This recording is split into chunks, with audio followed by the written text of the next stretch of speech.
बहुत समय पहले एक छोटे से गांव में गौतम नाम का एक युवक रहता था। वह बुद्ध के उपदेशों से बहुत प्रेरित था, लेकिन उसे समझ ही नहीं आता था कि इन शिक्षाओं को अपने जीवन में कैसे लागू करे। उसे अक्सर क्रोध आ जाता था, छोटी छोटी बातों पर निराश हो जाता था और वह शांति की तलाश में इधर उधर भटकता रहता था। एक दिन उसने सुना कि गांव में एक संत आए हुए हैं जो कि जंगल में ध्यान कर रहे हैं। गौतम ने सोचा कि अगर उस संत से मिल सके तो उसे जीवन की सच्ची राह मिल जाएगी। वह संत के पास पहुंचा और उसने पूछा, मुझे शांति नहीं मिलती। मैंने बुद्ध के उपदेश पढ़े हैं, लेकिन मैं उन्हें अपने जीवन में नहीं उतार पाता। कृपया मुझे मार्गदर्शन दे। संत ने मुस्कुराते हुए कहा, बुद्ध के मार्ग पर चलना आसान नहीं है, लेकिन असंभव भी नहीं है। यदि तुम वास्तव में शांति और ज्ञान की खोज में हो तो तुम्हें धैर्य और दृढ़ संकल्प रखना होगा। गौतम ने संत से पूछा, मैं कैसे शुरू करूं? मुझे कोई राह नहीं दिखती। संत ने उसे एक सरल कार्य दिया। उन्होंने कहा, तुम इस जंगल के रास्ते पर चलो और जब तक सूर्य डूबे तब तक चलते रहो। जो कुछ भी देखो उसे ध्यान से देखना और जो भी महसूस करो उसे बिना किसी प्रतिक्रिया के स्वीकार करना। गौतम को यह कार्य बहुत आसान लगा। वह तुरंत जंगल के रास्ते पर चल पड़ा। चलते चलते उसे बहुत सी चीजें दिखाई दी, खूबसूरत पेड़, पक्षियों की चहचहाट और ठंडी हवा। कुछ समय बाद उसे थकान होने लगी और रास्ते में कांटे भी चुभने लगे।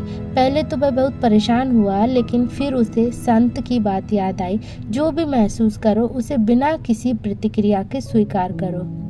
गौतम ने अपनी थकान और दर्द को स्वीकार किया और शांति से आगे बढ़ता गया। धीरे धीरे उसे एहसास होने लगा कि जब परिस्थितियों को स्वीकार करते हैं तो उनके प्रति प्रतिक्रिया नहीं करते तो उसका मन शांत रहता है। उसने देखा जैसे ही उसने अपने भीतर के संघर्ष को छोड़ा, यह अधिक शांत और स्थिर महसूस करने लगा।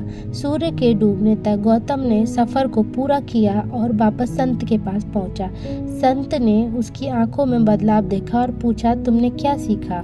गौतम ने धीरे से कहा, मैंने सीखा कि शांति बाहर नहीं बल्कि भीतर है। जब मैं अपनी भावनाओं को नियंत्रित नहीं करता बल्कि उन्हें स्वीकार करता हूँ तो मैं शांति महसूस करता हूँ। बुद्ध के उपदेश अब मुझे समझ में आने लगे हैं। संत ने मुस्कुराते हुए कहा, यही तो बुद्ध का मार्ग है, स्वीकृति, धैर्य और आत्मनिरीक्षण। जब तुम अपने मन को शांत कर लेते हो तब ही सच्ची शांति का अनुभव होता है। गौतम को अब जीवन की दिशा मिल गई थी। अब वह जान गया था कि शांति पाने के लिए उसे बाहरी परिस्थितियों से नहीं बल्कि अपने भीतर के संघर्षों से जूझना होगा।